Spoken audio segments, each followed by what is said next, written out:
This is the account of heavens and the earth when they were created, when the Lord God made the earth and the heavens. Now no shrub had yet appeared on the earth, and no plant had yet sprung up, for the Lord God had not sent rain on the earth, and there was no one to work the ground. But stream came up from the earth and watered the whole surface of the ground. Then the Lord God formed a man from the dust of the ground and breathed into his nostrils the breath of life, and the man became a living being. Now the Lord God had planted a garden in the east, in Eden, and there he put the man he had formed. The Lord God made all kinds of trees grow out of the ground, trees that were pleasing to the eye and good for food. In the middle of the garden were the tree of life and the tree of knowledge of good and evil. A river watering the garden flowed from Eden. From there it was separated into four headwaters. The name of the first is the Fishon. It winds through the entire land of Havilah, where there was gold. The gold of that land is good, aromatic resin, and onyx are also there. The name of the second river is the Gihon. It winds through the entire land of Cush. The name of the third river is the Tigris. It runs along the east side of Ashur. And the fourth river is the Euphrates. The Lord God took the man and put him in the Garden of Eden to work it and take care of it. And the Lord God commanded the man, "You are free to eat from any tree in the garden, but you must not eat from the tree of knowledge of good and evil, for when you eat from it, you will certainly die." The Lord God said, "It is not good for the man to be alone. I will make a helper suitable for him." Now the Lord God had formed out of the ground all the wild animals and all the birds in the sky.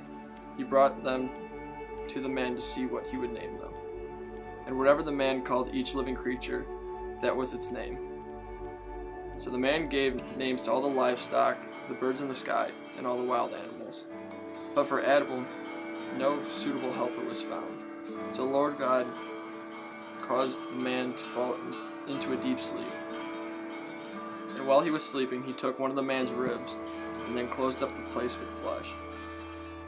Then the Lord God made a woman from the rib he had taken out of the man, and he brought her to the man.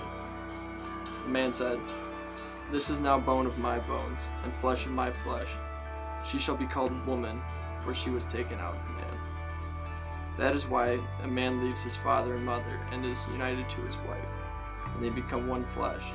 Adam and his wife were both naked, and they felt no shame.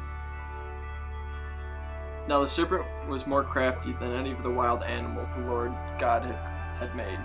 He said to the woman, Did God really say, "You must not eat from any tree in the garden"? The woman said to the serpent, "We may eat fruit from the trees in the garden." But God did say, "You must not eat fruit from the tree that is in the middle of the garden, and you must not touch it, or you will die. You will not certainly die." The serpent said to the woman, "For God knows that when you eat from it, your eyes will be opened, and you will be like God, knowing good and evil." When the woman saw that fruit of the tree was good for food and pleasing to the eye, and also desirable for gaining wisdom, she took some and ate it. She also gave some to her husband, who was with her, and he ate it. Then the eyes of both of them were opened, and they realized they were naked. So they sewed fig leaves together and made coverings for themselves. Then the man and his wife heard the sound of the Lord God as he was walking in the garden in the cool of the day, and they hid from the Lord God among the trees of the garden.